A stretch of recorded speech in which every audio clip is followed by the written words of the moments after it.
Видеоны көрмей жатып, дәл осы кезде каналға тіркеліп, колокольчикті басып қой. Және де осы видеоның астына максимально прям абсолютно лайктарыңды басып, там астына комментария жазып кет. Мен бәрін оқитын боламын. Біз видеомызға кеттік. Интро.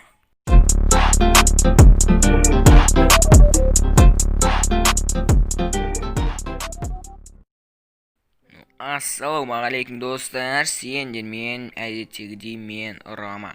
Каналда 4 күннен бері видео шыққан жоқ. Мен білем, ол үшін сендерден сарян.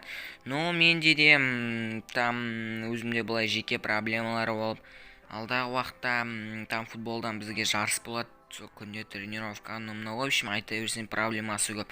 Бүгінгі видео көшетін болсақ, видеоның сыртынан көргендерінде мен топ игроктан интервью алған болатынмын. Ол кім? Ол әрине Диас, яғни Dark Tip.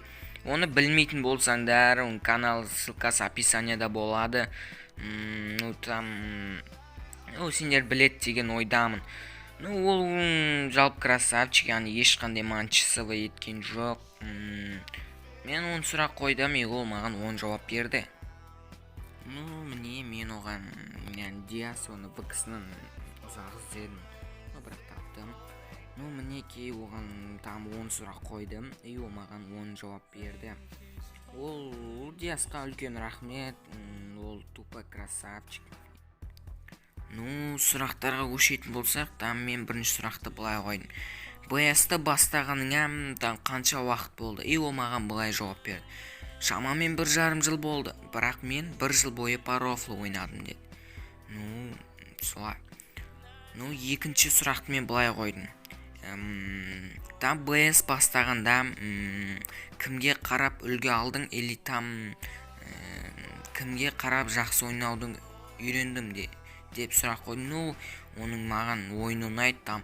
Соның советтері арқылы мен шілейді 25-ке көтерген болатын. Ол маған былай жауап берді. ММА Rush, бірақ мен ағылшынша там кішкене білгеннен кейін бірдеңе білгендіктен шет елдің ютуберлерінде көремін. Мысалға, кім дегенде ол маған былай жауап берді.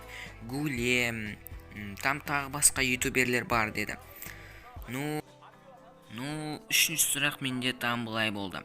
Бравл Старстан басқа, тағы басқа қандай хоббиларың бар дедім. Ол маған былай жауап берді. Мен Бравл Старстан басқа видео түсіргенді, және там видео монтаждағанды, және басқа ютуберлердің видеоларын қарағанды жақсы көрем, және бос уақытымда сонымен айналысамын деді. Мен төртінші сұрақты былай қойған болатынмын. Там СНГ бойынша үздік 3 топ игрокты, сен үшін үздік 3 топ игрок кім дегенде, ол маған былай жауап. Мен білмеймін, мен жалпы СНГ ойыншыларын мүлде білмеймін, және оларды қарамайым деді. Мен де мұндай жауапты күтпедім. Жақсы. Мен 5-ші сұрақты былай қойған болатын. Қызы бойынша там 3 топ игрок кім, яғни сен үшін, және де 3 топ игрок кім деп қойған болады. Ол маған там былай жауап бердім. Бірінші Деспер, себебі оның там тимасы мықты. Соулес, Айтуар, сосын See You Again деді. Мен соңғы үшіншісі See You Again мүлде танымайды екем. Білмеймін, мен оны танымайым. 6-шы сұрақ менде былай болды.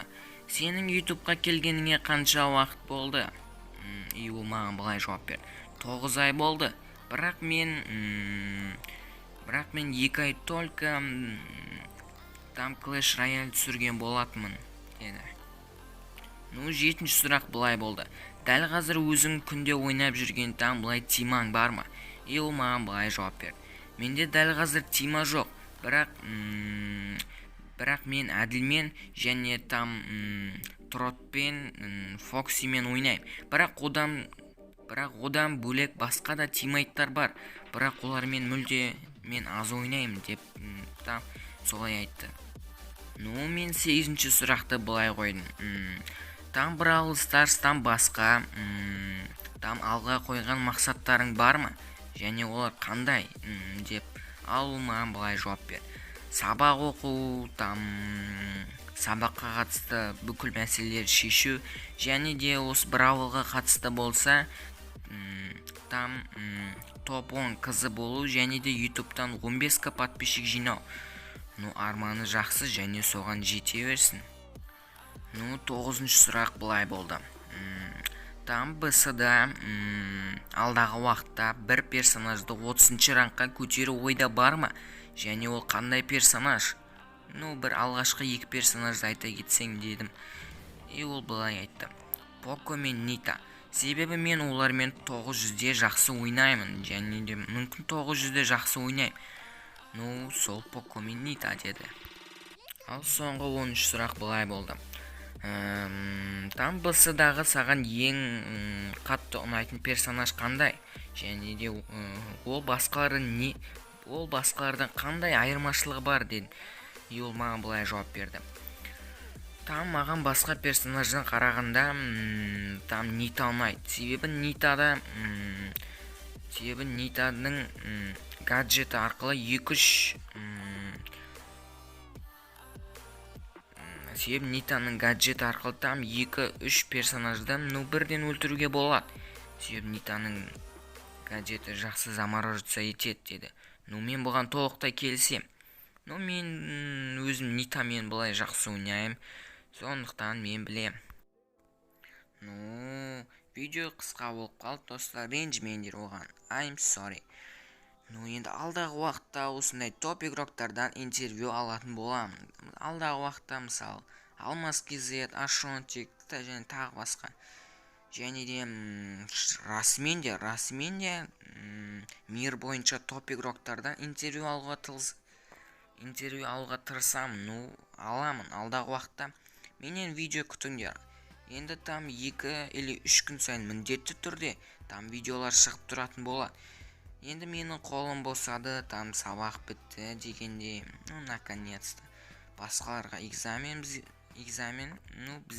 экзамен жоқ әзірге. Там видео ұнаса лайк бас, комментария жаз, сендермен болған Рома.